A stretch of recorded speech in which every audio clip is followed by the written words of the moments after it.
Baik, bismillahirrahmanirrahim. Assalamualaikum warahmatullahi wabarakatuh. Alhamdulillahirrahmanirrahim. Wassalatu wassalamu ala rasulillah wa ala alihi washabihi ajma'in. Perkenalkan semuanya, saya Rizky W. Satrio, adalah koordinator dari program sukses seleksi masuk perguruan tinggi di SMA Bintang Pelajar Islamic Boarding School.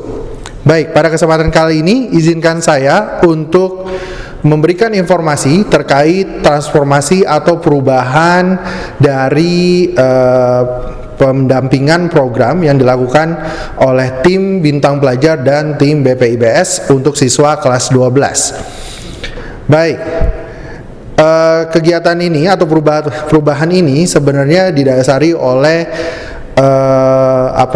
pengumuman dari Kementerian atau Menteri Pendidikan dan Kebudayaan Bapak Nadiem Makarim yang mengatakan bahwasanya terjadi transformasi atau perubahan-perubahan yang mencakup seleksi masuk perguruan tinggi negeri. Nah, dalam hal ini kita akan fokus dengan perubahan yang terjadi pada sistem tes masuk jalur ujian tes berbasis komputer UTBK atau SBMPTN. Baik, pada UTBK yang sebelumnya kita diperlihatkan atau disajikan dengan dua macam tes. Yang pertama adalah tes potensi skolastik, ya, dan yang kedua adalah tes potensi akademik. Di mana di dalam tes potensi skolastik, ya, terdapat 5 mata pelajaran yang diujikan.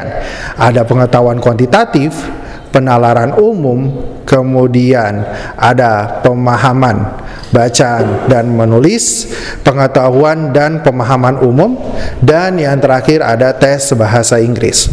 Kemudian di TPA kita disajikan 2 tipe, yaitu Saintek dan Sosum, di mana di dalam Saintek ada matematika, fisika, kimia, biologi, dan Sosum kita ada sejarah, sosiologi, geografi, dan ekonomi.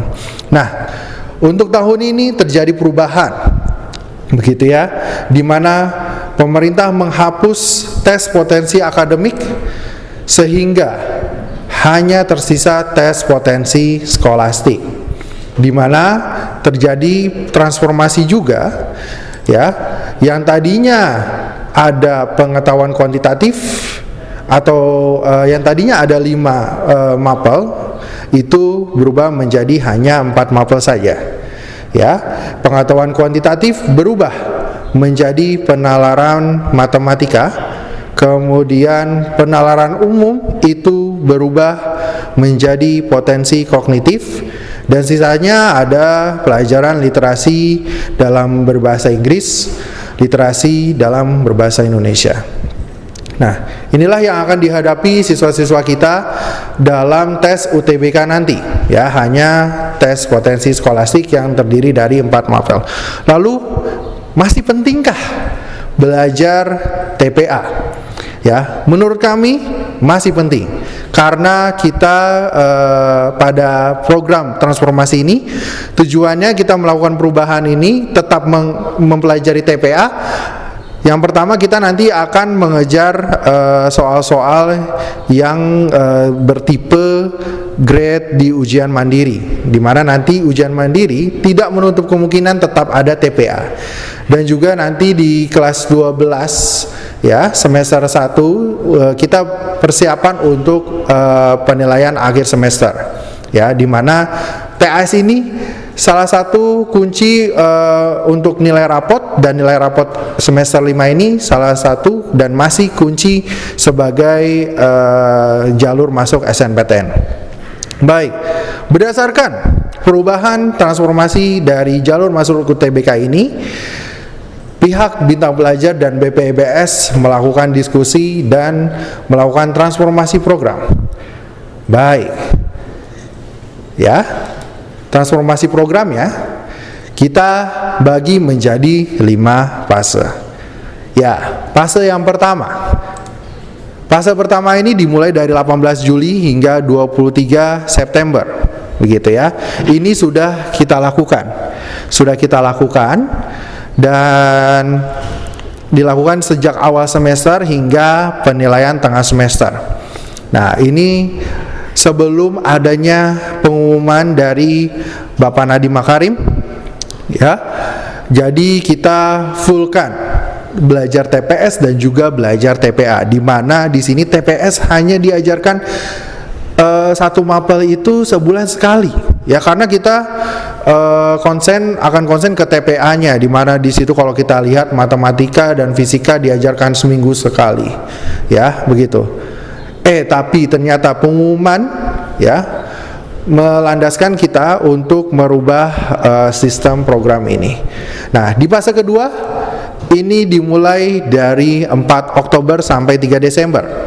Ya, dimulai setelah penilaian tengah semester 1 sampai dengan nanti penilaian akhir semester. Nah, di sini di fase 2 ini perubahan yang sangat signifikan, ya, itu terjadi di susunan mata pelajarannya sudah pasti, ya. Yang tadinya matematika di fase 1 itu seminggu sekali, kita tandemkan dengan matematika dengan fisika, ya. Sehingga TPS-nya atau pelajaran skolastiknya itu mendapatkan jam pelajaran yang lebih dari sebelumnya. Yang sebelumnya itu sebulan sekali, sekarang 2 minggu sekali.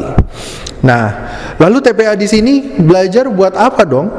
Nah, jadi di sini kita pingin sekali mendayung 2-3 pulau terlampaui. Ya, jadi TPA di sini, ya, kita akan belajar materi-materi kelas 12. Ya, dimana kalau yang sebelumnya, ya, kita pingin ngejar kelas 10 sampai 11 dulu, atau materi-materi yang sering muncul di UTBK, tapi sekarang di UTBK tidak ada TPA. Nah, maka kita akan kejar materi kelas 12 yang juga nanti kita akan berikan soal-soal tipe ujian mandiri. Kenapa kayak gitu? Jadi satu pulau yang kita lampaui itu, ya, adalah yang pertama nilai penilaian akhir semester, ya, nanti dikhususkan untuk nilai rapot sehingga siswa-siswa kita bisa fighting di SNPTN. Nah, sekaligus juga selain belajar untuk rapot, kita juga belajar ujian mandirinya. Nah, begitu, ya. Baik. Untuk fase ketiga, ya, untuk fase ketiga ini mulainya sejak penilaian tengah semester. Sejak liburan semester, ya, sudah berakhir masuk sekolah. Nah, di semester 2 di awal, ya, sampai dengan nanti menjelang ujian sekolah. Nah, ini kita lebih intensifkan lagi. Yang tadinya mungkin dalam sehari hanya 1 pelajaran, di sini dalam 1 hari ada 2 pelajaran, ya. Jadi bisa kita lihat bersama nantinya, ya, itu setiap pelajaran diajarkan seminggu sekali, ya. Misalkan di hari pertama itu ada mata bahasa Indonesia, matematika, dan seterusnya begitu. Jadi tidak ada tandem di sini, ya, semua adil. Nah, TPA-nya yang kita ajarkan kalau sebelumnya itu kelas 12. Nah, yang di sini kita ajarkan kelas 10 dan kelas 11, materi kelas 10 dan kelas 11. Gunanya apa? Sama, sekali mendayu perahu 2-3 pulau terlampaui, ya. Jadi kita kejar ujian mandirinya, ya, yang dimana mengandung materi kelas 10-11, dan juga kita persiapan untuk ujian sekolah. Nah, seperti itu, ya. Oke. Lalu ada 2 fase terakhir, yaitu fase 4 dan fase 5. Di fase 4 itu mulai sejak 27 Maret hingga 13 Mei. Ini kita melihat kita melihat jadwal perkiraan ujian sekolah, ya. Jadi setelah ujian sekolah nanti tidak ada pelajaran lain lagi, ya. Tidak ada pelajaran reguler, sehingga kita bisa fokus nih untuk mengejar atau mempersiapkan ya Hamin sebulan atau 2 bulan untuk mengarah ke UTBK ya. Nah, di sini super intensif UTBK kita hanya belajar pelajaran TPS ya, yaitu bahasa Indonesia, bahasa Inggris, penalaran matematika, dan potensi kognitifnya. Nah, begitu ya, sehingga kita benar-benar fokus ya untuk pelajaran yang akan diujikan di UTBK. Lalu bagaimana dengan TPA-nya? Insya Allah TPA-nya akan kita laksanakan kembali ya, TPA dan TPS ini setelah kalian UTBK ya. Jadi kira-kira mungkin UTBK itu di Mei ya, 14 Mei mungkin atau Juni. Nah, jadi nanti sejak 14 Mei hingga Juni kita akan persiapan untuk ujian mandirinya. Jadi kita tetap belajar TPS dan juga TPA kembali ya.